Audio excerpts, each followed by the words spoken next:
Bonjour à tous, une vidéo sur le produit scalaire avec une série de 4 exercices corrigés.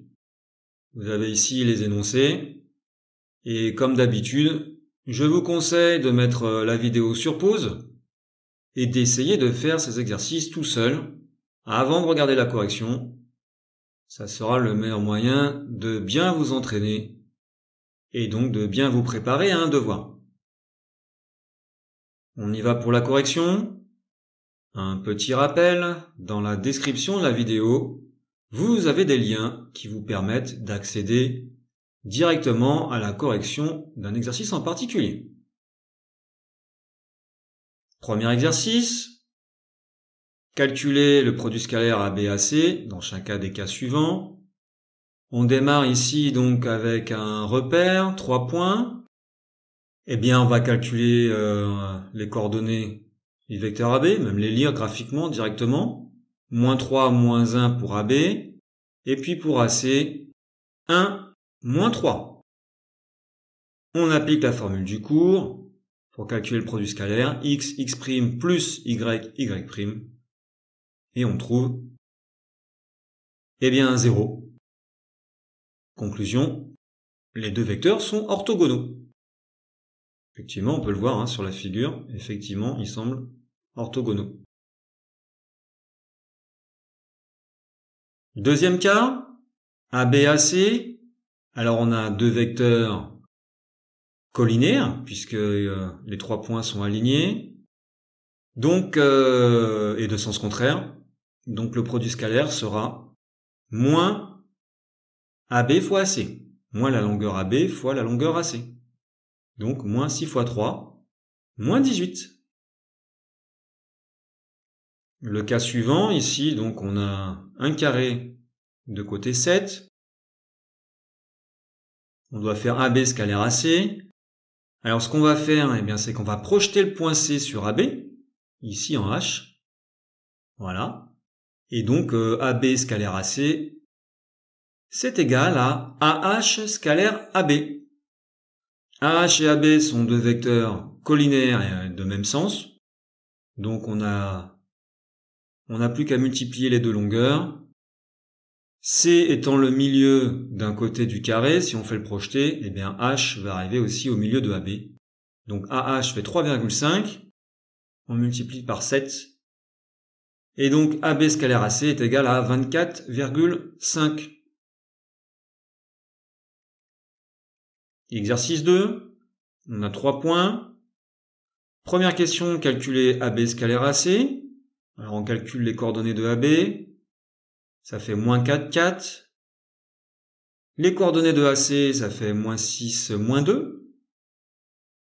Et puis on applique la formule, x plus y y', ce qui donne, pour le produit scalaire, 16. Ensuite, calculer les longueurs AB et AC. Eh bien, on va calculer le carré scalaire de AB. AB scalaire AB, eh bien on fait x fois x plus y fois y, x carré plus y carré, ce qui nous donne pour le carré scalaire 32, et puis pour la longueur AB, racine de 32. On applique la même méthode pour AC. Donc le carré scalaire va faire 40.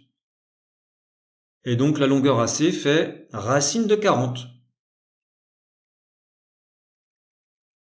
Question suivante. En déduire la mesure de l'angle BAC.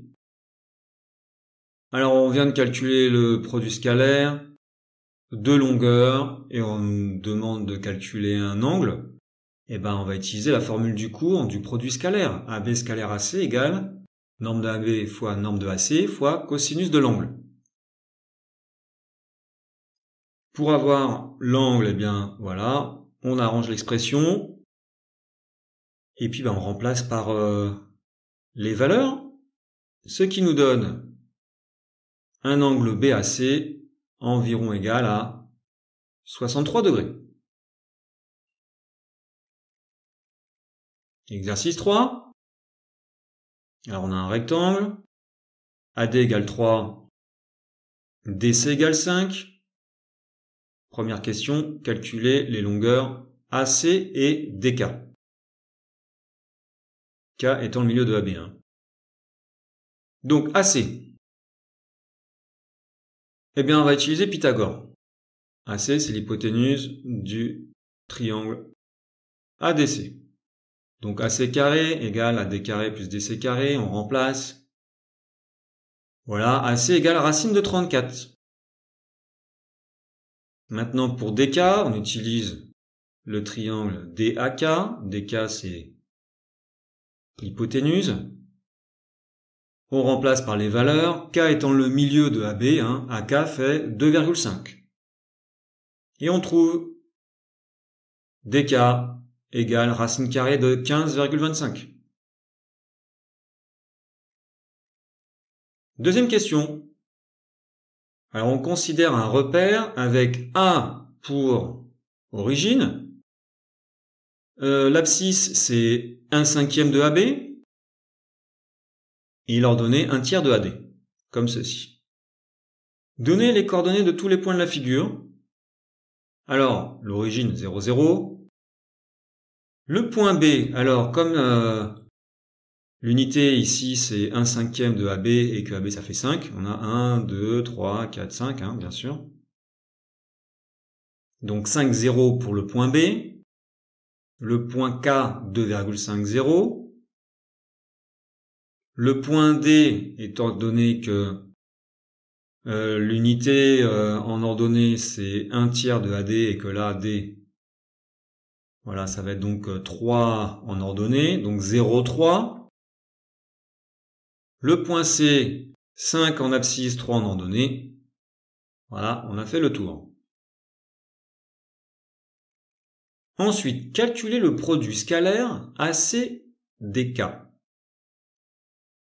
Eh bien, on a les coordonnées de tous les points.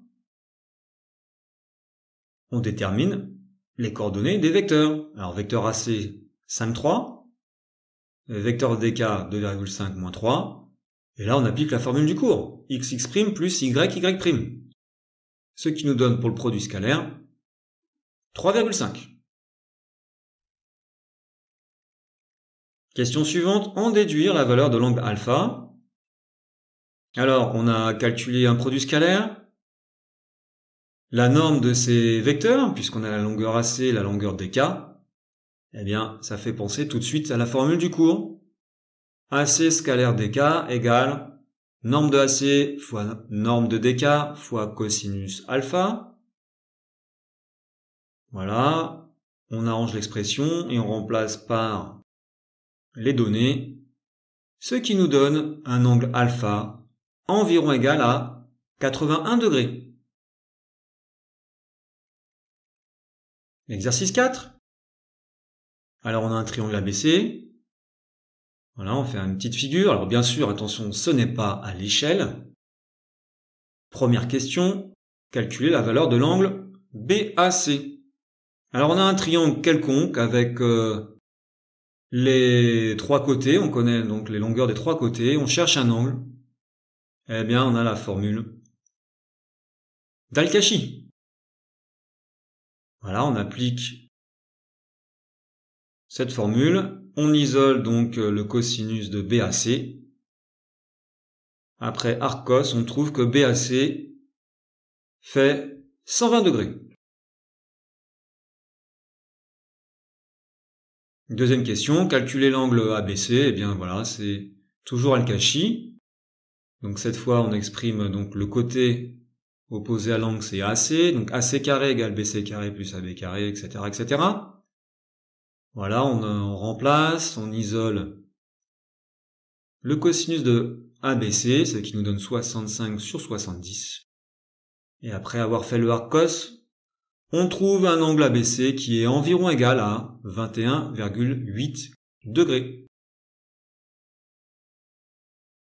Voilà pour cette vidéo. Merci, bon courage à tous pour vos révisions et à bientôt.